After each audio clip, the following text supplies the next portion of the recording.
The IPR, the Institute, was a non-governmental organization that was founded in 1925 and that collapsed in 1961.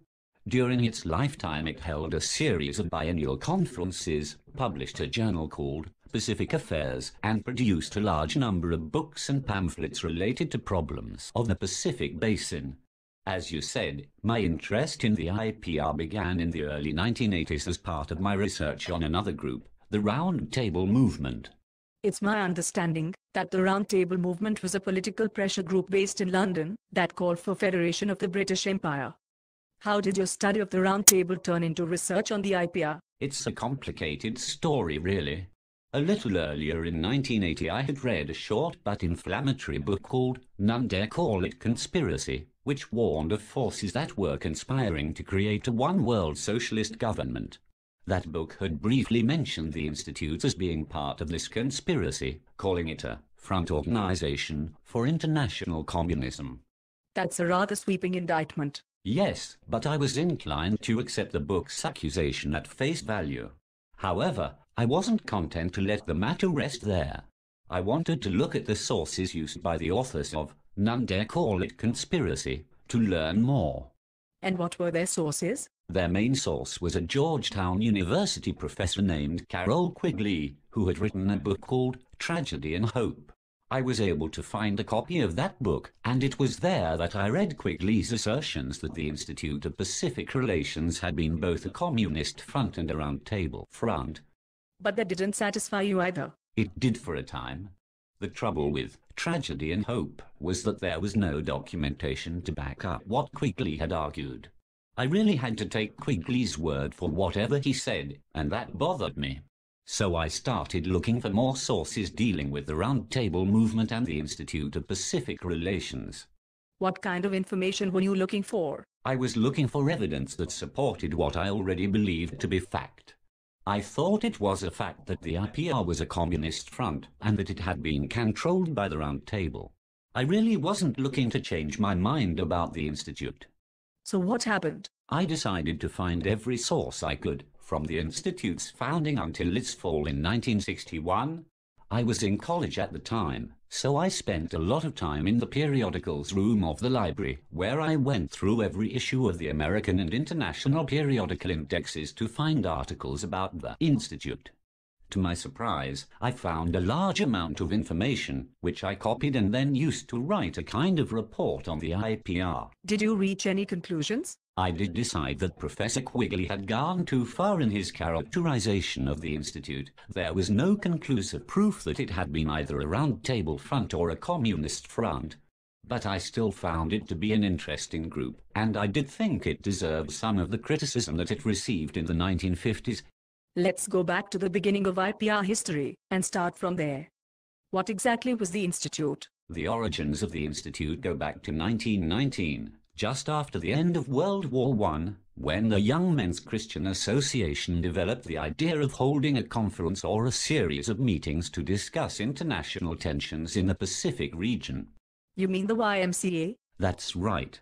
It was a slow process, but finally in July 1925 they helped to sponsor the first conference, which was held in Honolulu, Hawaii.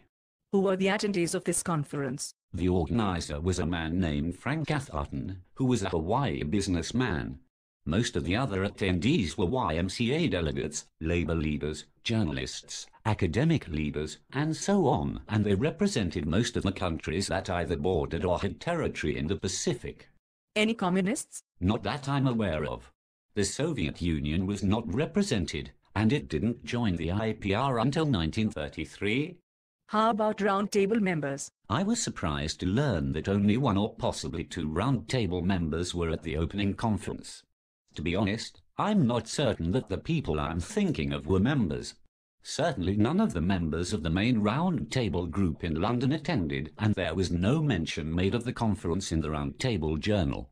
So what happened at the first meeting? They made two major decisions, the first being to hold a second conference in 2 years.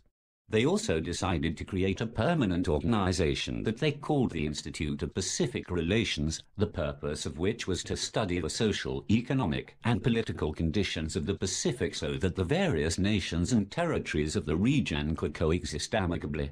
So the YMCA held the conference, and what happened after that? Once the institute had been established, the influence of the YMCA diminished very quickly, especially its religious missionary influence. The IPR wanted to establish itself as a scholarly and research institution that would use scientific research to lower tensions that might lead to war.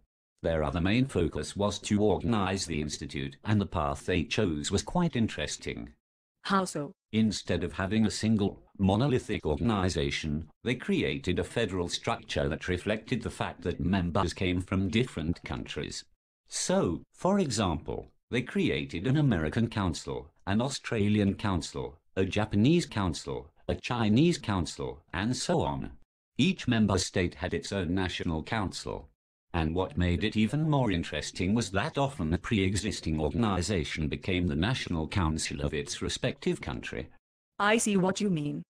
What organizations were chosen to become national councils? For the British Commonwealth countries, the National Council was the local Institute of International Affairs, which in turn were offshoots of the Royal Institute of International Affairs in London.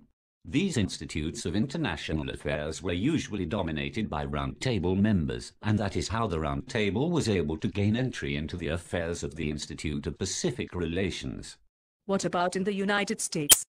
The Council on Foreign Relations is usually thought of as being a relative of the Royal Institute of International Affairs, especially in its early years. The pattern was different in the US because the American Council was formed as its own organization. The CFR did not become the National Council, though they did have some overlapping membership. That arrangement probably helped to save the Council on Foreign Relations from sharing the same fate that later befell the Institute. So the Institute of Pacific Relations was a kind of federal body that was composed of national councils. Yes, and it was governed by a small committee called the Pacific Council, which had the leader of each national council on the committee. From 1927 until about 1935, the Commonwealth leaders were almost always Round Table members.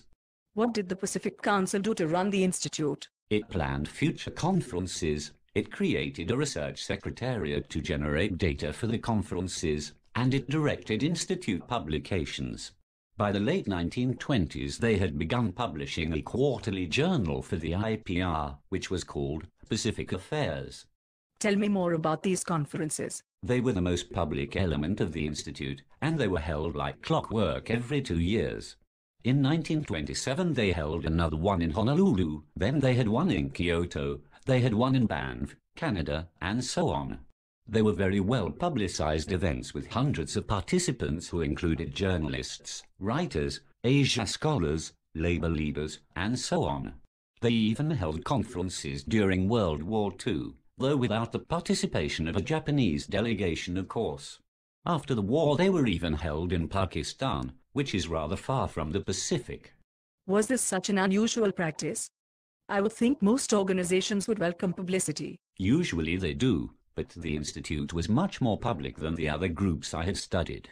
The Council on Foreign Relations, for example, had extremely few articles written about it in the American press. Up until the 1980s or so, they were very rare, and CFR meetings were always private. Only within the last decade or so has the Council begun to have more of a public image. And that willingness to be publicized aided your research? Oh yes, immensely. It's true that popular articles about the Institute declined in number in the 1930s and 1940s, but there was still a great deal of information available.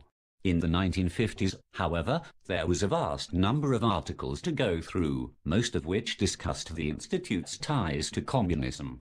Let's pause for a moment, and then we'll talk about the Institute of Pacific Relations and the controversy about its communist connections.